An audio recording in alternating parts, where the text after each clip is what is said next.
Hello everyone and welcome back to another episode of Inside Tamriel. As always, I'm Guardiangamer and let's get to the news. If you've been living under a rock with no internet for the past few days, you probably missed E3, the Electronic Entertainment Expo, where gaming companies have been releasing all the latest information on their upcoming titles.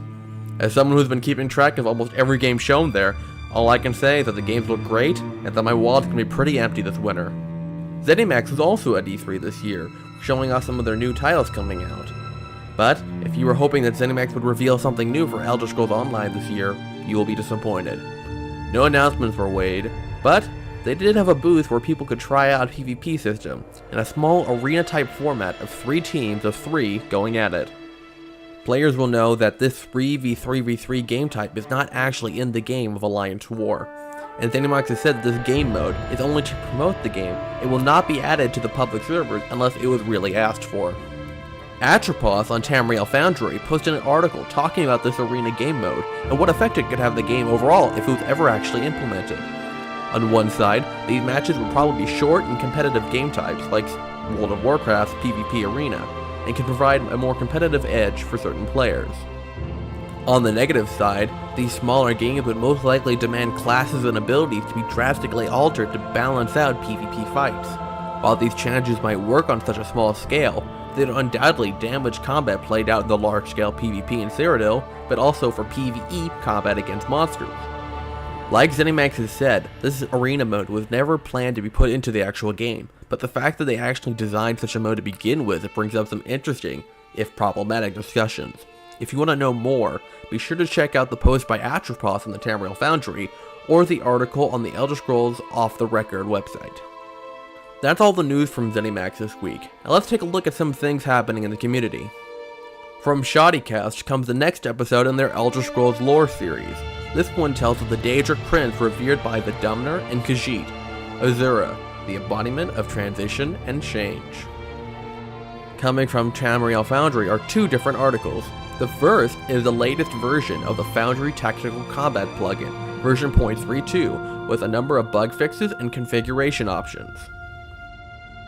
The second article is a post by Gedalya, who talks about the lore behind the mysterious Maromer, also known as the Sea Elves, from the Isle of Pyrodea.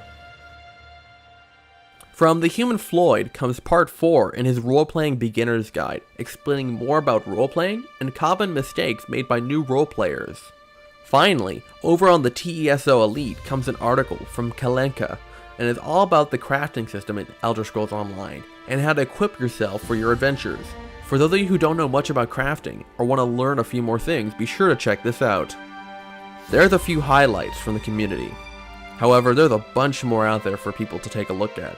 Be sure to look around, and also check out the Tamriel Chronicles for some of the latest content from the community.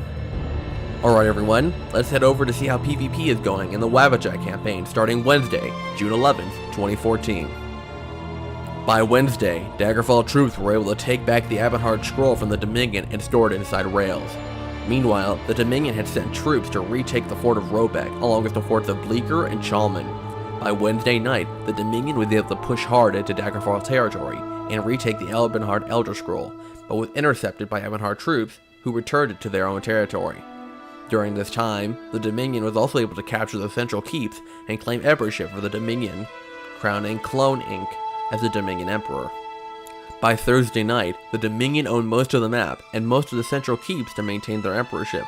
As time went on, Daggerfall was able to push the Dominion back and reclaim some of their lost territory, but continued assault from both the Dominion and Ebonheart Pact prevented the Covenant from making much headway in Cyrodiil. Friday night saw the Covenant make a push across Cyrodiil, capturing the Ebonheart keeps of Chalman and Kingscrest, along with a number of attacks on the Dominion keeps of Dickel and Robeck. The Dominion was able to gather a large amount of troops together and make pushes behind the Covenant lines on Saturday. By Saturday night, the Ebonheart Pact was able to capture the fort of Dragonclaw. By capturing Dragonclaw, they were able to flank around the Daggerfall defenses at Aswell and capture the keeps of Warden and Glademist. The Daggerfall soldiers did not have the numbers or cohesion to counter the Ebonheart assault and lost one of their Elder Scrolls.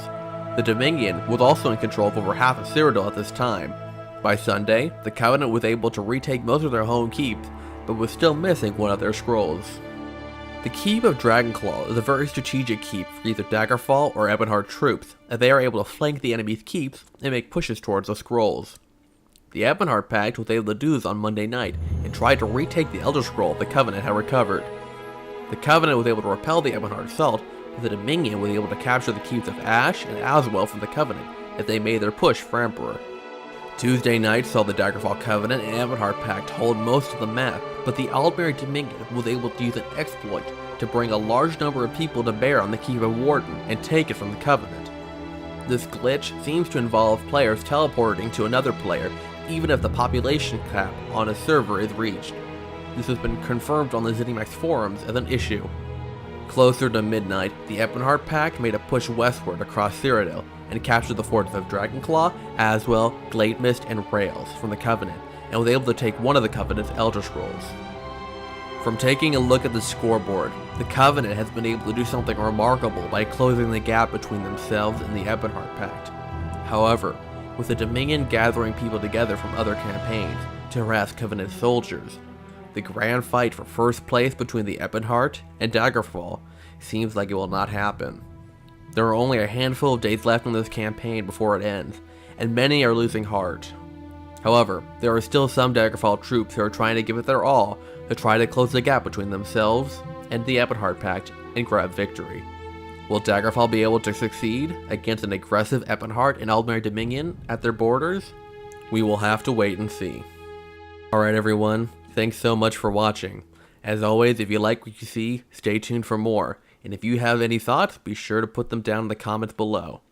As always, I'm Guardiangamer. Good night.